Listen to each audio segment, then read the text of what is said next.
relaxing reading of the short Sinbad book from the tales of the 1001 Nights, retold and illustrated by Ludmila Zaman.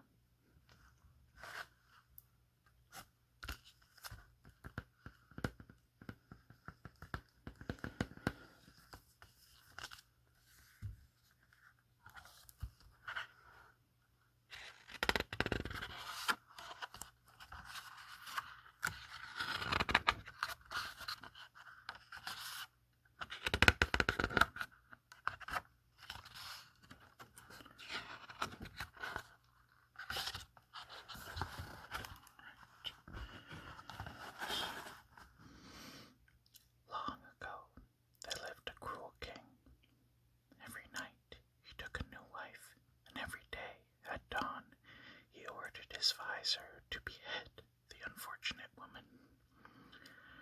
Shahrazad, a young and beautiful maiden, proudly said, "I will put an end to the king's wicked ways." She marched into the grand palace and threw herself before him. "Take me as your wife, sire." The king favored her beauty, and they married that same day. When night fell, Shahrazad turned to the king. "Do not go to bed, sire, for I have a tale to tell." Rays of morning sun brushed against her satin hair when she was but halfway through. The king raised his head and whispered, "My eyes are weary. I must sleep. Finish the tale when I awake." The king slept throughout the day. Upon nightfall, Shahrazad finished her story and started another. This one was even more enticing than the first. Again, she did not reach the end by dawn. For 1001 nights, Shahrazad charmed the king with her tales. He forgot his cruel ways and ordered his craftsmen to weave the stories into the finest colored silk carpets. The elaborate patterns they made with golden threads would be admired by people around the world, and the stories would never be forgotten. This is one of the tales that enchanted the king, as it may enchant you.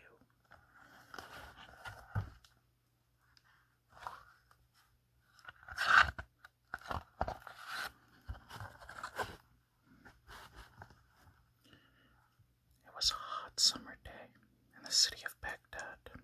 Sinbad, the porter, ached under a heavy load as he passed a handsome old man resting in comfortable litter. Servants waved their mighty fans, calling their master Sinbad. The poor porter looked on with weary eyes and murmured to himself, "How dare this man, with the same name as mine, have such wealth and comfort all around? How much fairness can there be when a man like him never feels the heavy load and misery that lies upon me?" He had hardly finished his lament when one of the servants grasped his arm and whispered in his ear, "Follow me to the master's palace. He calls for you." The porter tried to run away, fearing the powerful Sinbad, but it was too late.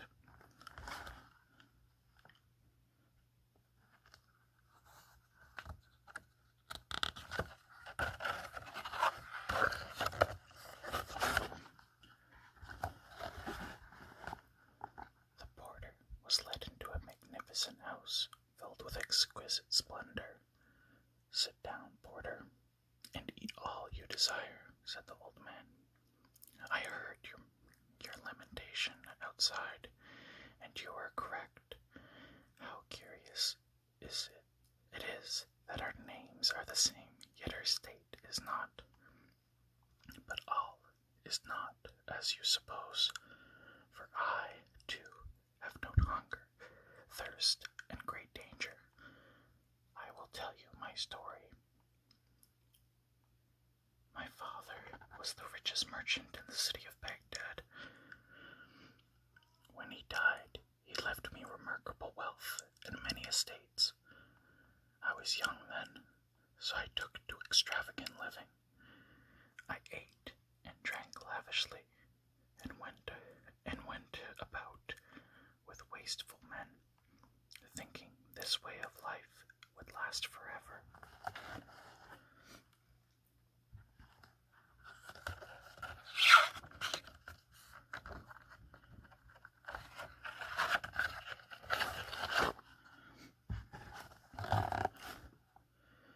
For a short time, I lived without a care, but soon my wealth was gone. I lost my place to live, and curiously, all the dear friends who loved me disappeared at the same time as my fortune. Alas, I was forced to sell all I had left. I boarded a ship that sailed down the river to Basra and out to sea.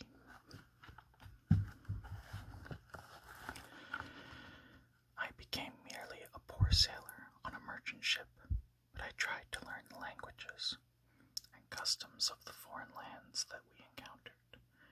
I became fond of this adventurous way of life. One day, after a long sea voyage, we came to a small island as beautiful as the Garden of Eden.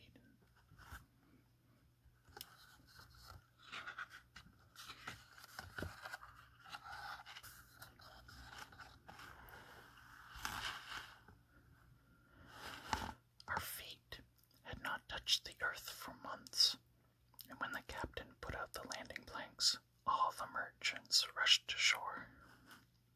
Some built fires and prepared elaborate dishes. Others, as curious as myself, set out to explore the island. There were wondrous palm trees that bore hard, wooden fruit with liquid inside. I decided to open one piece with my dagger. The wooden ball split in two, and my weapon cut deep into the ground. In my amazement, a giant stream of blood gushed into the air, and the island shrugged as if the sea was engulfing it with all its strength. The captain, who had stayed on the ship, screamed in terror, "All aboard! Run for your lives!"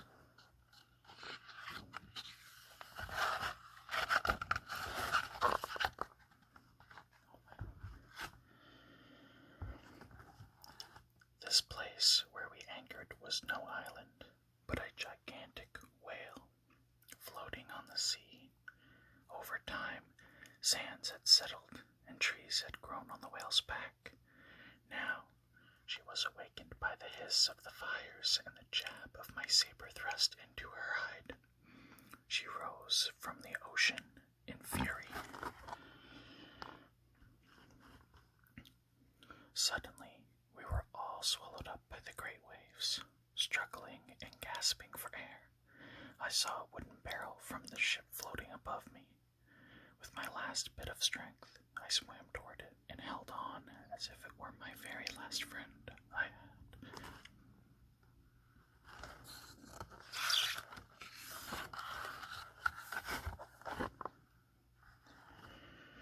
I paddled after the ship with bare hands, but all I saw was a small shadow disappearing in the far horizon. As darkness surrounded me, I drifted alone on my new vessel, awaiting my doom. After many moons had passed, I caught sight of an island with a smooth white mountain, whipped by cruel winds and bruised by merciless rain. I pressed on with renewed hope in my heart. When I reached land, I fell into a death-like sleep. The next morning, I was woken by the sun, grateful that my life had been spared. As I lay with my eyes closed, I sensed sudden darkness fell upon me like a heavy cloak. I looked up and froze in fear.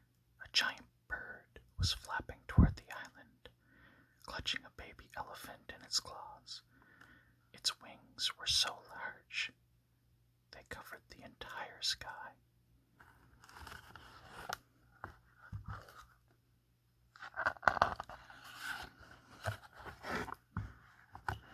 Suddenly, I realized that the mountain was the bird's egg and the island was its home.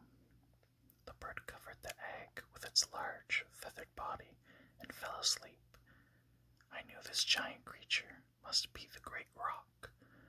When I recovered from the shock of seeing it, I decided rock would be my means of escape. Wherever the bird would take me must be better than this desolate island.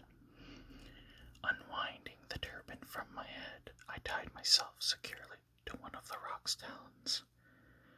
All night I waited, so afraid that I did not close my eyes for a moment. Only at dawn did the bird lift me into the sky.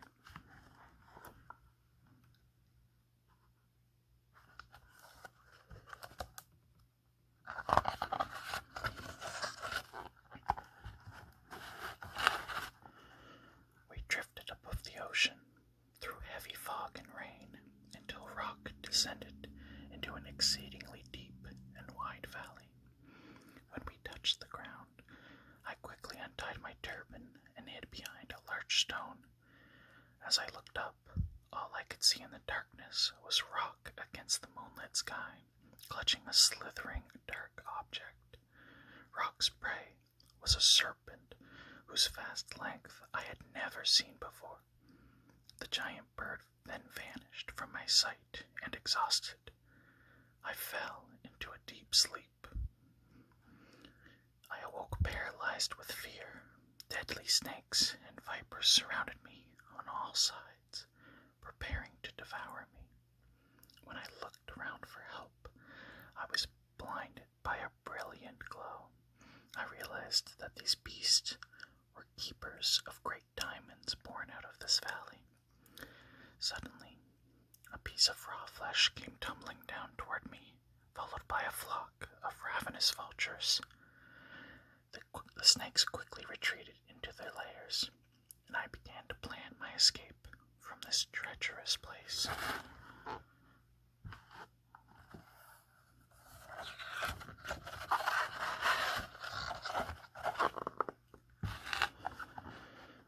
I remembered a story I had heard on an island where the merchant ship once took us.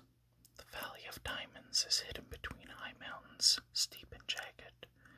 Wild beasts guard each side. Brave men who try to climb down never return. For many, the valley seems unreachable, but man's greed is stronger than fear. Clever merchants have found a way to bring the diamonds out of the abyss. They throw raw meat down from the highest cliffs and, as it lands, large diamonds stick to it. Hungry vultures who circle above the valley quickly swoop down to pick up the diamond-studded meat and carry it to their nests. I knew that the vultures were my only hope of escape from the deadly snakes and vipers. Only they could carry me out of the valley. Unknowing of what misfortune lay ahead, I was certain that I could not live another night among the slithering beasts. I filled my pockets with huge diamonds and waited as another piece of raw meat fell before me. In haste, I tied myself to the bloody flesh and felt myself lifted into the air. The vulture slowly ascended, holding on to its prey. I knew that once in its nest, I could never escape. This wild bird would tear me apart before I could even untie myself. I prayed for a miracle to save me from this horrible end.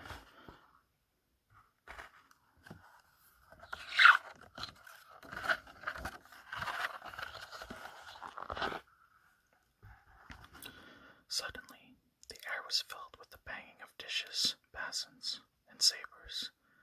Startled, the vulture dropped its catch, and I began to fall. I awaited my death with closed eyes when my descent was stopped abruptly by a tree branch. Opening my eyes, I saw several merchants standing before me in sheer terror. They had expected to find diamonds stuck to raw flesh, not a bloodied man who was still alive. I extended my shaking hand, exposing the diamonds I had picked up. Their brilliant glow caused an immediate sensation. My diamonds were much greater than those that usually stuck to the raw flesh. The merchants were overjoyed when I promised them the diamonds in exchange for passage on their ship. So again, I drifted on the ocean, hoping my fate would one day return me to Baghdad.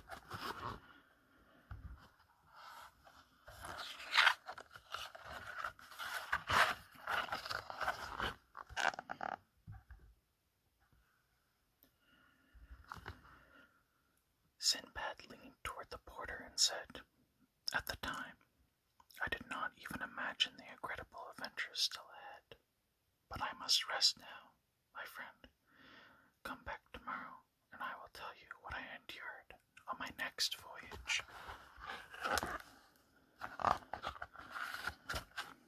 And then there's just some author's notes.